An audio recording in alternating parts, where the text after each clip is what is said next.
नमस्कार दोस्तों, स्वागत है आपका आज के मुख्य समाचारों में। जी हां दोस्तों, आपको यहां पर देखने को मिलेंगी सुबह से लेकर शाम तक की तमाम बड़ी खबरें मुख्य समाचार ब्रेकिंग न्यूज अपडेट्स के रूप में। तो चलिए दोस्तों, जान लेते हैं आज की पहली बड़ी खबर। अमित शाह बोले ममता बनर्जी घुसपैठ नहीं रोक सकती। सीएम बोली शकुनी का चेला आया, घुसपैठ सिर्फ बंगाल से तो क्या पहलगाम हमला आपने कराया। जी हां दोस्तों, पश्चिम बंगाल की सीएम ममता बनर्जी ने कहा कि शकुनी का चेला दुशासन बंगाल में जानकारी जुटाने आया है। जैसे ही चुनाव आते हैं दुशासन और दुर्योधन दिखाई देने लगते हैं। आज बीजेपी कह रही है कि ममता बनर्जी ने जमीन नहीं दी तो फिर पेट्रोपोल और अंडाल में जमीन किसने दी। बांकुरा में आयोजित कार्यक्रम में ममता बनर्जी ने कहा कि बीजेपी कहती है कि घुसपैठिए सिर्फ बंगाल से ही आते हैं। अगर ऐसा है तो क्या पहलगाम में हमला आपने कराया था? दिल्ली में जो घटनाएं हुई उसके पीछे कौन था? बीजेपी एसआईआर के नाम पर लोगों को परेशान कर रही है। चलिए दोस्तों, जान लेते हैं अगली खबर। सोशल मीडिया पर अश्लील कंटेंट को लेकर केंद्र की नई चेतावनी। कहा कंपनियां ऐसे कंटेंट पर रोक लगाए, नहीं तो केस दर्ज होगा। यूजर भी सोच समझकर पोस्ट करें। जी हां दोस्तों, केंद्र सरकार ने मंगलवार को सभी सोशल मीडिया प्लेटफॉर्म्स को अश्लील कंटेंट को लेकर चेतावनी जारी की है। इसमें कहा गया है कि कंपनियां अश्लील कंटेंट, भद्दे, पोर्नोग्राफिक, बच्चों से जुड़े यौन शोषण वाले और गैरकानूनी कंटेंट पर तुरंत रोक लगाए। यदि कंपनियां एक्शन नहीं लेगी तो उन पर केस चलाया जाएगा। चलिए दोस्तों, जान लेते हैं अगली खबर। राहुल गांधी बोले रिटायर्ड सैनिकों को प्राइवेट अस्पतालों में इलाज नहीं मिलता, 23 सुविधाएं और रोजगार भी नहीं। कांग्रेस सांसद ने पार्लियामेंट स्टैंडिंग कमेटी में मुद्दा उठाया। जी हां दोस्तों, लोकसभा में नेता विपक्ष राहुल गांधी ने सोमवार को डिफेंस की पार्लियामेंट्री स्टैंडिंग कमेटी में रिटायर्ड सैनिकों के मुद्दे उठाए। संसद में आयोजित बैठक में राहुल गांधी ने कहा कि रिटायर्ड सैनिकों को जब प्राइवेट अस्पतालों में रेफर किया जाता है तो उन्हें वहां इलाज नहीं मिलता। सूत्रों के अनुसार राहुल गांधी ने बैठक में कहा कि पूर्व सैनिकों की भर्ती और पुनर्वास में कमी है। बड़ी संख्या में रिटायर्ड सैनिकों को रोजगार और तय सुविधाएं नहीं मिल पा रही है। चलिए दोस्तों, जान लेते हैं अगली खबर। 5 दिन चढ़ने के बाद चांदी की कीमत 3111 रुपए गिरी। 1 किलो चांदी अब 2.32 लाख की हुई। सोना भी 2182 रुपए गिरकर 1.35 लाख पर आया। जी हां दोस्तों, आज सोने और चांदी के दामों में गिरावट देखने को मिली है। Indian Boolean and jewellers association यानी कि IBJA के अनुसार 10 ग्राम 24 कैरेट सोने का भाव 2182 रुपए गिरकर 1,34,599 रुपए पर आ गया है। एक दिन पहले इसकी कीमत 1,36,781 रुपए प्रति 10 ग्राम थी। वहीं दोस्तों, आपको बता दें पिछले 5 दिन से लगातार चढ़ने के बाद चांदी की कीमत 3,111 रुपए गिरी है। आज ये 2,32,329 रुपए प्रति किलोग्राम पर बिक रही है। चलिए दोस्तों, जान लेते हैं अगली खबर। बांग्लादेश में एक और हिंदू युवक की हत्या, मुस्लिम दोस्त ने चलाई गोली। 15 दिनों में तीसरी घटना। जी हां दोस्तों, बांग्लादेश में एक और हिंदू युवक की हत्या कर दी गई है। यह मामला उसी मयमनसिंह जिले का है जहां 18 दिसंबर को दीपू चंद्र दास को भीड़ ने पीट पीट कर मौत के घाट उतार दिया था और फिर बीच चौराहे पर उसके शव को जला दिया गया था। पिछले 10 दिनों में यह तीसरा मामला है जब बांग्लादेश में हिंदू युवक को मारा गया है। इससे पहले ढाका में अमृत मंडल की भी गोली मारकर हत्या कर दी गई थी। उस पर हफ्ता मांगने का आरोप लगाया गया था। चलिए दोस्तों, जान लेते हैं अगली खबर। सोशल मीडिया पोस्ट पर अहमदाबाद में 2 गुटों में पथराव, 40 लोग गिरफ्तार। 2 दिन में 2 बार हिंसक झड़प, पुलिस बल तैनात हुआ। जी हां दोस्तों, अहमदाबाद के साणंद में स्थित कलाना गांव में मंगलवार सुबह 2 समुदायों के लोगों के बीच हिंसक झड़प हो गई। यह विवाद पुरानी रंजिश को लेकर हुआ और दोनों पक्षों ने एक दूसरे पर पत्थरबाजी कर दी। हिंसा का लाइव वीडियो वायरल हो गया जिसमें लोग एक दूसरे पर पत्थर फेंकते दिखाई दे रहे हैं। पुलिस ने 40 लोगों को हिरासत में लिया। गांव में भारी पुलिस बल तैनात है। चलिए दोस्तों, जान लेते हैं अगली खबर। सऊदी अरब का यमन के मुकल्ला पोर्ट पर हवाई हमला। कहा यूएई से हथियारों की खेप आ रही थी। यमन ने 90 दिन की इमरजेंसी लगाई। जी हां दोस्तों, खाड़ी के 2 ताकतवर देशों सऊदी अरब और यूएई के बीच तनाव बढ़ गया है। सऊदी अरब ने मंगलवार सुबह यमन में मुकाला पोर्ट पर बमबारी कर दी। सऊदी अरब का दावा है कि यूएई के फुजेरा पोर्ट से आए 2 जहाजों से यहां हथियार और अन्य वाहन उतारे जा रहे थे। इन जहाजों के ट्रैकिंग सिस्टम बंद थे। सऊदी अरब का कहना है कि ये हथियार STC नाम के अलगाववादी गुट को दिए जा रहे थे जो कि शांति और स्थिरता के लिए खतरा बन सकते थे। चलिए दोस्तों, जान लेते हैं अगली खबर। ममता बनर्जी बोली मेरे ईद में जाने पर बवाल, गुरुद्वारे पर चुप्पी। कोलकाता में 15 एकड़ में बनने वाले दुर्गा मंदिर की नींव रखी। भाजपा ने बताया राजनीतिक प्रोपोगेंडा। जी हां दोस्तों, पश्चिम बंगाल की मुख्यमंत्री ममता बनर्जी ने सोमवार को कोलकाता के न्यू टाउन में दुर्गा आंगन की नींव रखी। यह देश का सबसे बड़ा दुर्गा मंदिर परिसर होगा जो 15 एकड़ में बनकर तैयार होगा। इस मंदिर में रोजाना 1 लाख श्रद्धालु दर्शन कर पाएंगे। दोस्तों, आपको बता दें मंदिर परिसर की नींव रखने के बाद ममता बनर्जी ने जनता को संबोधित किया। अपने ऊपर लगे तुष्टीकरण के आरोपों का भी जवाब दिया। ममता ने कहा कि कई लोग कहते हैं कि मैं तुष्टीकरण कर रही हूं, लेकिन मैं सेकुलर हूं और सभी धर्मों में विश्वास रखती हूं। मुझे बंगाल से प्यार है, मुझे भारत से प्यार है, यही हमारी विचारधारा है। चलिए दोस्तों जान लेते हैं अगली खबर। इंडिगो पायलट्स का भत्ता 50% तक बढ़ा, 1 जनवरी से लागू होंगे नए नियम। रोस्टर विवाद और फ्लाइट कैंसिलेशन के बाद मोराल बूस्ट करने की कोशिश। जी हां दोस्तों, देश की सबसे बड़ी एयरलाइन इंडिगो ने अपने पायलटों के अलाउंस में बढ़ोतरी करने का फैसला किया है। इससे एयरलाइन के करीब 5000 पायलटों को सीधा फायदा मिलेगा। नए नियम 1 जनवरी से लागू होंगे। पीटीआई की रिपोर्ट के अनुसार लेओवर के लिए कैप्टन को अब 2000 रुपए की जगह 3000 रुपए मिलेंगे। वहीं फर्स्ट ऑफिसर्स के लिए 1000 से बढ़ाकर 1500 रुपए कर दिया गया है। चलिए दोस्तों जान लेते हैं अगली खबर। देश में अब 2.51 लाख एटीएम बचे। साल भर में 2360 एटीएम बंद हुए। प्राइवेट बैंकों ने सबसे ज्यादा बंद किए। डिजिटल पेमेंट बढ़ने का है असर। जी हां दोस्तों, डिजिटल पेमेंट की बढ़ती पॉपुलैरिटी के कारण अब एटीएम का इस्तेमाल कम हो रहा है। इसका सीधा असर देश भर में लगे ऑटोमेटेड टेलर मशीनों यानी कि एटीएमओ की संख्या पर पड़ रहा है। भारतीय रिजर्व बैंक आरबीआई की trade and progress of banking in India report के अनुसार वित्त वर्ष 2025 में देश में कुल एटीएमओ की संख्या 2360 कम हो गई है। 31 मार्च 2025 तक देश में कुल एटीएमओ की संख्या 2,51,057 रह गई है, जबकि पिछले साल वित्त वर्ष 2024 में यह आंकड़ा 2,53,417 था। चलिए दोस्तों जान लेते हैं अगली खबर। ट्रेन लेट होने पर अब खिचड़ी नहीं, पोहा, राजमा चावल, छोले चावल जैसे स्वादिष्ट भोजन मिलेंगे। रेलवे की नई पहल। जी हां दोस्तों, कोहरे की वजह से उत्तर भारत में रोजाना तमाम ट्रेनें लेट हो रही है। विजिबिलिटी कम होने या जीरो होने की वजह से ट्रेनों की स्पीड बहुत ही कम हो जाती है, जिससे ट्रेनें 7-7 घंटे तक लेट हो रही है। इनमें शताब्दी, राजधानी से लेकर वंदे भारत तक शामिल रहती है। दोस्तों, ट्रेन लेट होने पर यात्रियों की सबसे बड़ी परेशानी सफर के दौरान खाने की होती है। रेलवे अभी तक ट्रेनों के लेट होने पर खिचड़ी देता है, लेकिन अब मेन्यू में बदलाव कर दिया गया है। यात्रियों को पोहा, राजमा चावल, छोले चावल जैसे स्वादिष्ट भोजन दिया जाएगा। इसकी शुरुआत हो चुकी है। चलिए दोस्तों जान लेते हैं अगली खबर। 2026 में भारत पाकिस्तान युद्ध संभव, अमेरिकी थिंक टैंक बोला। कश्मीर में आतंकी गतिविधि वजह बनेगी। दोनों देशों ने हथियारों की खरीद बढ़ाई। जी हां दोस्तों, अमेरिका के बड़े think tank council of foreign relations ने चेतावनी दी है कि 2026 में भारत और पाकिस्तान के बीच फिर युद्ध हो सकता है। सीएफआर की report conflicts to watch in 2026 के अनुसार कश्मीर में आतंकी गतिविधियां बढ़ने से दोनों देशों के बीच टकराव की संभावना है। रिपोर्ट में बताया गया है कि अगर भारत पाकिस्तान के बीच संघर्ष होता है तो उसका असर अमेरिका के हितों पर भी पड़ सकता है। चलिए दोस्तों जान लेते हैं अगली खबर। यूपी में तापमान 4.4 डिग्री सेंटीग्रेड, 100 ट्रेनें लेट। मध्य प्रदेश में गाड़ियों पर बर्फ जमी। बिहार के 29 जिलों में कोल्ड डे। दिल्ली में 118 फ्लाइट्स हुई कैंसिल। जी हां दोस्तों, पहाड़ी राज्यों पर हुई बर्फबारी और पश्चिमी विक्षोभ की एक्टिविटी के चलते मैदानी राज्यों में तेजी से सर्दी बढ़ी है। उत्तर प्रदेश के 37 शहरों में आज कोहरा है। इनमें गोरखपुर, प्रयागराज, कानपुर भी शामिल है। कानपुर का तापमान सबसे कम 4.4 डिग्री रिकॉर्ड किया गया। वहीं दोस्तों, दिल्ली सोनीपत हाईवे पर कोहरे के कारण 2 कारें आपस में टकरा गई। यहां विजिबिलिटी बहुत कम थी। आईजीआई एयरपोर्ट पर आज 118 फ्लाइट्स कैंसिल है, जिनमें 60 अराइवल और 58 डिपार्चर फ्लाइट्स हैं। दोस्तों आपको बता दें, बिहार में भी तेज सर्दी का असर है। आज पटना समेत 29 जिलों में घने कोहरे का ऑरेंज अलर्ट जारी किया गया है। चलिए दोस्तों जान लेते हैं अगली खबर। बांग्लादेश की पूर्व प्रधानमंत्री खालिदा जिया का निधन। पाकिस्तान में नजरबंद रही, कभी गोलीबारी में बची, प्रधानमंत्री बनी तो भारत का विरोध किया।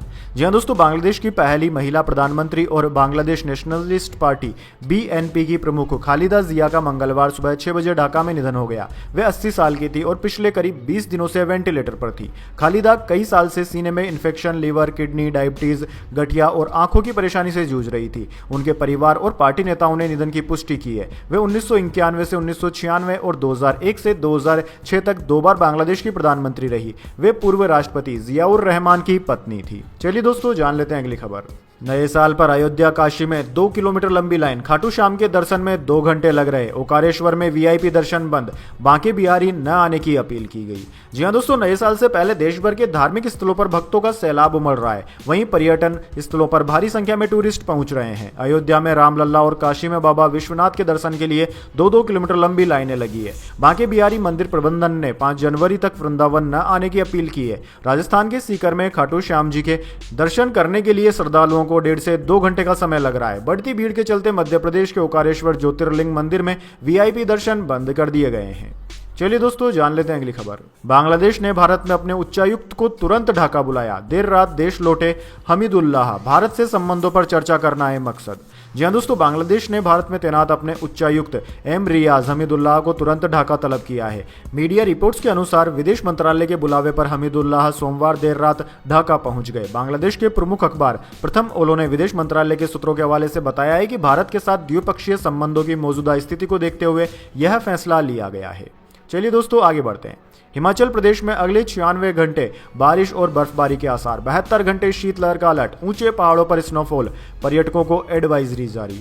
जी हां दोस्तों, हिमाचल प्रदेश में आज से मौसम बदलने और अगले 96 घंटों तक राज्य के अधिकांश हिस्सों में बारिश, अधिक ऊंचे इलाकों में बर्फबारी का पूर्वानुमान है, मगर दोपहर बाद तक शिमला समेत प्रदेश के ज्यादातर भागों में मौसम साफ बना हुआ है।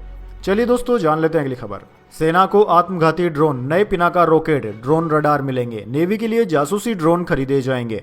79,000 करोड़ के रक्षा सौदे को मंजूरी मिली। जी हां दोस्तों, रक्षा मंत्रालय ने सोमवार को करीब 79,000 करोड़ रुपए के एडवांस्ड हथियार और सैन्य उपकरण खरीदने के प्रस्ताव को मंजूरी दे दी है। रक्षा मंत्री राजनाथ सिंह की अध्यक्षता में हुई रक्षा अधिग्रहण परिषद की बैठक में यह फैसला लिया गया। इससे नाग मिसाइल खरीदी जाएगी जो दुश्मन के टैंक और बंकर तबाह करने में सक्षम है। इसके अलावा आत्मघाती ड्रोन भी खरीदे जाएंगे। भारतीय सेना के पास अभी नागशास्त्र 1 ड्रोन है जिसकी रेंज 30 किलोमीटर तक है। चलिए दोस्तों जान लेते हैं इसके बाद अगली बड़ी खबर, लेकिन उससे पहले मेरी आपसे छोटी सी रिक्वेस्ट है, अगर दोस्तों आपको अभी तक हमारी न्यूज पसंद आई है तो इसे एक छोटा सा लाइक जरूर दे दीजिए। चलिए आगे बढ़ते हैं। शेयर बाजार में आज रहा फ्लैट कारोबार। सेंसेक्स 20 अंक गिरकर 84,675 पर आया। ऑटो मेटल सेक्टर में खरीदारी। जी हां दोस्तों, हफ्ते के दूसरे कारोबारी दिन यानी कि 30 दिसंबर को शेयर बाजार में फ्लैट कारोबार रहा। सेंसेक्स 30 अंक गिरकर 84,675 पर बंद हुआ। वहीं निफ्टी में भी 3 अंकों की मामूली गिरावट रही और यह 25,938 पर बंद हुआ। दोस्तों आज सेंसेक्स के 30 शेयरों में से 17 में गिरावट रही, जबकि निफ्टी 50 के 50 में से 28 शेयर्स गिरावट के साथ बंद हुए। बात करें दोस्तों आज निफ्टी 50 के टॉप गेनर और टॉप लूजर स्टॉक्स की, तो दोस्तों आज के मार्केट में निफ्टी 50 के टॉप गेनर्स में बजाज ऑटो, हिंडाल्को, श्रीराम फाइनेंस रहे, जबकि निफ्टी 50 के टॉप लूजर्स में इटर्नल, आइसर मोटर्स और टाटा कंज्यूमर रहे। चलिए दोस्तों जान लेते हैं अगली खबर। धुरंधर की लहर में बह गई कार्तिक आर्यन की फिल्म, अनदेखी की वार्निंग पड़ गया भारी। जी हां दोस्तों, मिक्स्ड रिव्यूज मिलने के बावजूद कार्तिक आर्यन और अनन्या पांडे की हालिया रिलीज फिल्म तू मेरी मैं तेरा तू मेरी बॉक्स ऑफिस पर स्ट्रगल करती नजर आ रही है। एक हफ्ते में फिल्म मुश्किल से करीब 25 करोड़ रुपए ही कमा पाई। इसकी बड़ी वजह रणवीर सिंह की फिल्म धुरंधर मानी जा रही है, जो लगातार धमाल मचा रही है। दोस्तों भारत में इस फिल्म ने 1,000 करोड़ रुपए का आंकड़ा पार कर लिया है। चलिए दोस्तों जान लेते हैं अगली खबर। आरएसएस पर कमेंट मामला, दिग्विजय से बोले राहुल आपने गलत किया। पूर्व सीएम ने मोदी की आडवाणी के सामने जमीन पर बैठे तस्वीर शेयर की थी। जी हां दोस्तों, लोकसभा में नेता प्रतिपक्ष राहुल गांधी ने आरएसएस और भाजपा पर टिप्पणी को लेकर रविवार को मध्य प्रदेश के पूर्व मुख्यमंत्री दिग्विजय सिंह से आपत्ति जताई। दिल्ली स्थित कांग्रेस मुख्यालय इंदिरा भवन में पार्टी के स्थापना दिवस कार्यक्रम के दौरान दोनों नेता आमने सामने थे। एनडीटीवी की रिपोर्ट के अनुसार दिग्विजय सिंह से हाथ मिलाते समय राहुल गांधी ने उन्हें मजाकिया लहजे में कहा कि कल आपने गलत व्यवहार कर दिया। यह सुनकर आसपास मौजूद नेताओं की हंसी छूट पड़ी। चलिए दोस्तों जान लेते हैं अगली खबर। मुल्लाओं को छोड़ना होगा देश, ईरान में भड़का जन विद्रोह, इस्लामिक शासन के खिलाफ सड़कों पर पहुंचे लोग। जी हां दोस्तों, पिछले 2 दिनों से ईरान के कई शहरों और कस्बों की सड़कों पर भारी उथल पुथल देखने को मिल रही है। ईरानी रियाल की कीमत अमेरिकी डॉलर के मुकाबले रिकॉर्ड निचले स्तर पर पहुंच गई और महंगाई दर 42.2% तक पहुंच गई है, जिसमें खाद्य पदार्थों की कीमतें 72% बढ़ गई है। इसके बाद supreme leader Ayatollah Ali Khomeini के नेतृत्व वाला धार्मिक शासन 3 साल की सबसे बड़ी जन विरोधी लहर का सामना कर रहा है। दरअसल दोस्तों तेहरान के ग्रैंड बाजार से शुरू हुआ सरकार विरोधी प्रदर्शन अब मशहद, इस्फहान, शिराज, हमदान समेत कई शहरों में फैल गया। ईरानी अमेरिकी पत्रकार मसीह अली नेजाद ने सोशल मीडिया प्लेटफॉर्म एक्स पर लिखा कि ईरान से आ रहे कई वीडियो में लोग एक स्वर में नारे लगा रहे हैं, मुल्लाओं को ईरान छोड़ना होगा और तानाशाही मुर्दाबाद। उनके अनुसार यह उस जनता की आवाज है जो अब इस्लामिक रिपब्लिक नहीं चाहती। चलिए दोस्तों जान लेते हैं अगली खबर। पूर्व सीजीआई चंद्रचूड़ के नाम पर डिजिटल अरेस्ट, मुंबई में बुजुर्ग महिला से 3.71 करोड़ ठगे, सूरत से एक आरोपी हुआ गिरफ्तार। जी हां दोस्तों, मुंबई में 68 साल की एक महिला से 3.71 करोड़ रुपए की ठगी हो गई है। आरोपियों ने खुद को मुंबई के कोलाबा पुलिस स्टेशन के साथ साथ केंद्रीय एजेंसियों का कर्मचारी बताया। इन लोगों ने नकली ऑनलाइन कोर्ट सुनवाई भी की, जिसमें एक व्यक्ति ने खुद को पूर्व chief of justice CGI D Y Chandrachud बताया। इस मामले में साइबर पुलिस ने एक आरोपी को सूरत से पकड़ा है। आरोपी के खाते में 1.71 करोड़ रुपए ट्रांसफर हुए थे। उसने यह अकाउंट फर्जी कपड़ा कंपनी के नाम पर खुलवाया हुआ था। चलिए दोस्तों जान लेते हैं अगली खबर। डोनाल्ड ट्रंप बोले ईरान पर फिर हमला करेंगे, कहा दोबारा न्यूक्लियर प्रोग्राम शुरू न करे, हमास को भी जल्द हथियार छोड़ने की चेतावनी दी। जी हां दोस्तों, अमेरिकी राष्ट्रपति डोनाल्ड ट्रंप ने कहा है कि अगर ईरान दोबारा अपने परमाणु हथियार कार्यक्रम को शुरू करने की कोशिश करता है तो अमेरिका उस पर एक और बड़ा हमला कर सकता है। इसके साथ ही डोनाल्ड ट्रंप ने फिलिस्तीनी संगठन हमास को चेतावनी दी कि अगर उसने हथियार नहीं डाले तो उसे गंभीर नतीजे भुगतने होंगे। डोनाल्ड ट्रंप ने इजरायली प्रधानमंत्री बेंजामिन नेतन्याहू के साथ सोमवार रात मुलाकात के दौरान पत्रकारों से यह बात कही। चलिए दोस्तों जान लेते हैं अगली बड़ी खबर। भारतीय सेना के ध्रुव एनजी हेलीकॉप्टर में आम नागरिक सफर करेंगे। उड्डयन मंत्री नायडू ने हरी झंडी दिखाई। मेडिकल इमरजेंसी, पर्यटन और आपदाओं में इस्तेमाल होगा। जी हाँ दोस्तों, नेक्स्ट जनरेशन सिविल हेलीकॉप्टर ध्रुव एनजी ने मंगलवार को Bengaluru Hindustan aeronautics limited HAL के फैसिलिटी सेंटर से पहली उड़ान भरी। इसे HAL ने ही बनाया है। ध्रुव हेलीकॉप्टर अब तक सिर्फ सशस्त्र बलों की जरूरतें पूरी करता है। आगे आम नागरिक भी इसमें सफर कर सकेंगे। दोस्तों इसका मकसद मेडिकल इमरजेंसी, पर्यटन, दूरदराज के इलाकों की कनेक्टिविटी और आपदा राहत जैसे क्षेत्रों में हेलीकॉप्टर सेवाओं को बढ़ाना है। चलिए दोस्तों जान लेते हैं अगली खबर। अल्मोड़ा बस हादसे पर प्रधानमंत्री मोदी ने जताया दुख। 160 फीट खाई में गिरने से 7 लोगों की मौत, 12 गंभीर रूप से घायल, हेलीकॉप्टर से पहुंचाया एम्स। जी हां दोस्तों, उत्तराखंड के अल्मोड़ा में आज सुबह यात्रियों से भरी बस 160 फीट गहरी खाई में गिर गई, जिससे 7 लोगों की मौत हो गई, जबकि 12 से ज्यादा लोगों की हालत गंभीर है। हादसे के बाद प्रधानमंत्री नरेंद्र मोदी ने दुख जताया और पीएमओ ने एक्स पर लिखा कि हादसे में लोगों की जान जाने की खबर अत्यंत दुखद है। जिन परिवारों ने अपने प्रियजनों को खोया है उनके प्रति मेरी गहरी संवेदनाएं हैं। घायलों के शीघ्र स्वस्थ होने की कामना करता हूं। चलिए दोस्तों जान लेते हैं अगली खबर। देहरादून से मसूरी 20 मिनट में पहुंचेंगे टूरिस्ट। जाम के झंझट से मिलेगा छुटकारा। फ्रांस की टेक्नोलॉजी से तैयार हो रहा है रोपवे। जी हाँ दोस्तों, पहाड़ों की रानी कहे जाने वाले उत्तराखंड के मशहूर टूरिस्ट डेस्टिनेशन मसूरी का सफर अब देहरादून से मात्र 20 मिनट में पूरा हो जाएगा। उत्तराखंड पर्यटन विकास बोर्ड टूरिस्टों की सुविधा के लिए देहरादून से मसूरी के बीच फ्रांस की टेक्नोलॉजी पर आधारित ऑटोमेटिक रोपवे का निर्माण करा रहा है। इससे न केवल टूरिस्टों को जाम से छुटकारा मिलेगा, बल्कि अब वो दून से मसूरी के बीच हवाई सफर भी कर सकेंगे। फिलहाल दोस्तों रोपवे का काम 50% से ज्यादा पूरा हो चुका है। निर्माणाधीन एजेंसी का दावा है कि दिसंबर 2026 तक ये पूरी तरह बनकर तैयार हो जाएगा। चलिए दोस्तों जान लेते हैं अगली बड़ी खबर। सलमान खान की फिल्म बैटल ऑफ गलवान पर चीन में नाराजगी, कहा ट्रेलर हकीकत से दूर। चीनी मीडिया बोला अभी इसका रिलीज होना गलत है। जी हाँ दोस्तों, सलमान खान की आने वाली फिल्म बैटल ऑफ गलवान को लेकर चीन में आलोचना शुरू हो गई है।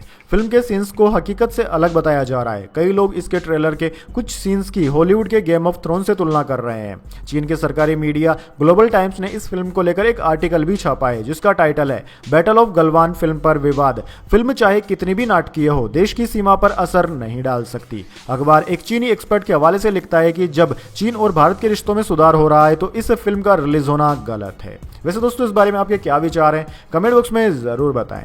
तो दोस्तों यह थी आज की तमाम बड़ी खबरें। इसके बाद दोस्तों बारी आती है आज के सवाल की। जी हाँ दोस्तों, एक आसान से सवाल का जवाब देकर आप जीत सकते हैं एक सरप्राइज गिफ्ट हमारे YouTube चैनल की ओर से। तो दोस्तों आज का सवाल आपकी स्क्रीन पर आ चुका है। सम्राट अशोक कौन से धर्म को मानते थे? जी हाँ दोस्तों, अगर आप जानते हैं कि सम्राट अशोक कौन से धर्म को मानते थे तो जल्दी से उस धर्म का नाम कमेंट बॉक्स में लिख दीजिए। अगर दोस्तों आपका जवाब होता है एकदम सही और आप चुन जाते हैं लकी विजेता के रूप में, तो आपको मिल सकता है एक सरप्राइज गिफ्ट हमारे YouTube चैनल की ओर से। तो दोस्तों जल्दी से अपना उत्तर कमेंट बॉक्स में लिख दीजिए, वीडियो को लाइक कर लीजिए और चैनल को सब्सक्राइब करके बेल आइकन भी दबा लीजिए। धन्यवाद। वंदे मातरम। जय हिंद, जय भारत।